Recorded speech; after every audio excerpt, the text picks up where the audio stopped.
Today we will continue with our lyric writing, process of lyric writing, at nandun po tayo sa tools.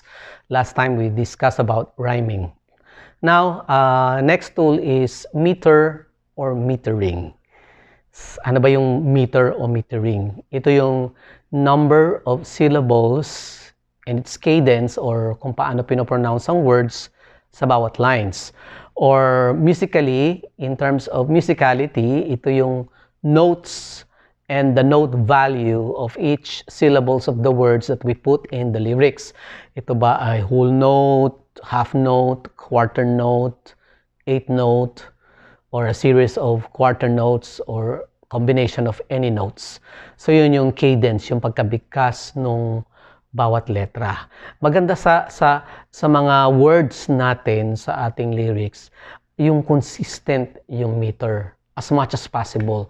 Kung perfect, mas maganda sana kung perfect. Kung hindi natin ma-maintain yung perfect meter, kung lumampas man tayo, sana kaunti lang at hindi masyadong malaki yung discrepancy ng meter o sukat ng syllables or notes natin per line. Sana pare-pareho sa bawat verses na gagawin natin. Of course, yung chorus kasi uulitin lang natin yan. So definitely, yun na yung meter niya. Hindi na kailangang paghirapan pa.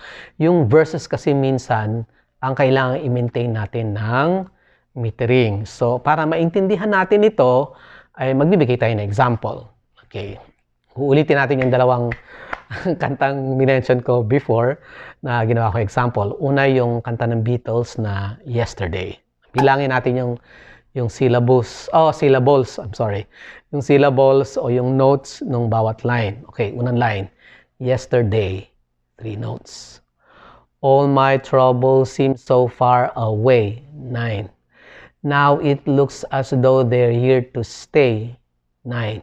Oh, I believe in yesterday, 8, na dinivide sa apat-apat na notes. Okay, ulit 3, 9, 9, and 8 na 4 and 4. Okay. Punta tayo sa second verse niya. Suddenly, 3 notes. Nag-match dun sa una.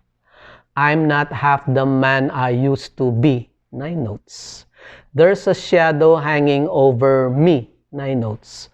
Oh, yesterday came suddenly. 8 notes with a separation of 4 notes each. So, that song maintained a perfect meter in terms of the number of notes and syllables and in terms also of the value of the notes. Hindi nagbago yung kung ano yung quarter note o kung ano yung half note doon, ay yun din ang half note o quarter note doon sa susunod na linya. Makikita natin ito sa kung kayo po ay nakaka-attend ng mga Christian churches, ay mga hymns sila doon. Yung mga Methodist Church, Baptist Church, Evangelical Church. Of course, ngayon, hindi na masyadong popular yung hymns pero pwede kayong magbukas ng hymns sa pamagitan ng internet. Google ninyo yung Great is Thy Faithfulness o kahit anong hymn. Makikita ninyo ang metering ng hymns o religious hymns are perfect. Lagi silang may 4 lines or 2 to 3 lines ng verses. Tapos makikita nyo yung notes nandun. Lahat ng words nagfo-fall into the same number of notes and note values. Hindi nagbabago. So, yung mga Christian hymns or religious hymns maintain perfect metering. Diba? Ang galing, ano? So, dapat ay pagsusulat tayo ng kanta, may metering tayong sinusunod. Kahit hindi perfect sana, sinusunod natin yung number of notes man lang, yung i-minimize natin yung sumusobra tayo sa notes na ginagawa natin. So, halimbawa, kung baguhin natin yung meter ng kantang Yesterday. So, yesterday, all my troubles seem so far away. Now it looks as though they're here to stay. Oh, I believe in yesterday. So, dapat, kung susunod natin yung meter, dapat yung susunod na linya ng verse 2, 3 lang ang notes. Kasi suddenly, yun yung ginawa niya. So, una, yesterday. So, paano kung gawin natin? Suddenly, I woke up. Di ba pangit? Hindi maganda kasi naging 5 yung notes. Hindi siya nagma-match doon sa first line ng first verse, di ba? So, yesterday, tapos, suddenly I have realized I'm not half the man I used to be, di ba? Hindi maganda. So, mas maganda kung kung yung lines natin nagme-maintain ng perfect meter or nagiging loyal tayo dun sa number of notes and the value of notes or the number of syllables ng words na nilalagay natin per line. Kasi pagka lumalampas tayo ng sobra, medyo hindi maganda kasi ang nangyayari, hindi tayo nagre-repeat ng melody line natin. Sa isang kanta, importante ang repetition sa melody. Sa words and actually sa words din. Pero sa melody rin, dapat nire-repeat natin yung melody. Kung mag-verse 2 tayo, dapat nire-repeat lang natin yung melody ng verse 1 natin. So in order to do that, dapat pareho lang din yung bilang ng notes at pareho din yung bilang ng syllables ng words na ilalagay natin. Okay. So try naman natin yung yung My Way. Huwag muna tayong pumunta doon sa mga medyo bago-bagong kanta. Hindi ko pa kasi masyado na-analyze yun. So, bilangin natin yung notes o syllables ng My Way. And now, the end is near. And so, I face the final curtain. Tama bang ginagawa ko? Ulit. And now, the end is near. 6. And now, the end is near. Actually, half pa lang nung line yun. And so, I face the final curtain. 6 and 9. So, that is 15 notes. Okay. And now, the end is near. And so, tama ba ako? And now, the end is, and now, the end is near. 6. And so, I face the final curtain. Okay. My friends, I'll say it clear. And, okay. Dun sa, niya, regrets. Kapareho nung and now. The end is near. 2 and 4. Regrets. I've had a few. 4. Tama.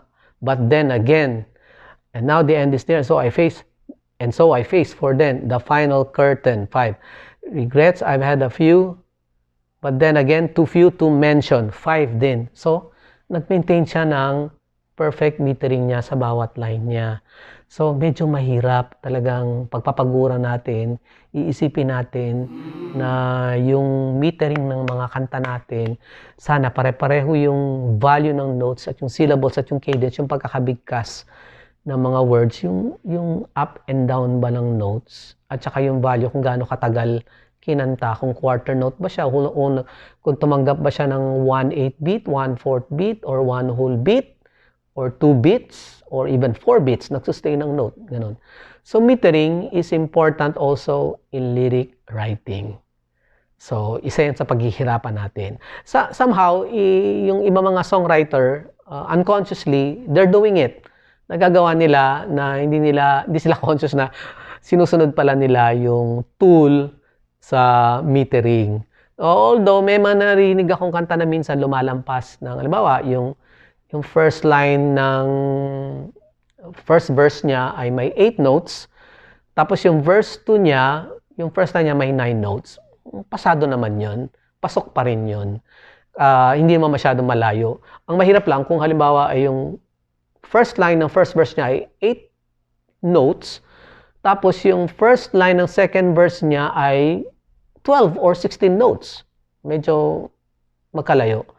Mas maganda kasi, although minsan yung iba nakakalusot, pumapasa na iniiba talaga yung meter, pero mas maganda talaga na nagme-maintain tayo ng meter sa bawat linya ng ating kanta, ng lyrics ng ating kanta, para mas magandang pakinggan, mas madaling kantahin, at mas actually sa nagsusulat ng notation ng ating kanta, mas madali niya magagawa kasi dun sa first notation niya ng line, isusulat na lang din niya yung verse to sa ilalim ng the same notes na nagawa natin. So, mas madali para sa musical scorer ang tawag doon, o musical writer ng notes, ganon.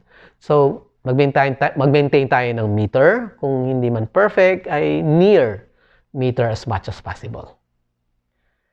That's all for now. It's a very short tutorial. Next time, we will be dealing now with figures of speech. Now, this is really very colorful and napakagandang pag-aralan. So, let's look forward to the next video na gagawin ko na tungkol sa figures of speech na ilalagay natin sa ating mga lyrics.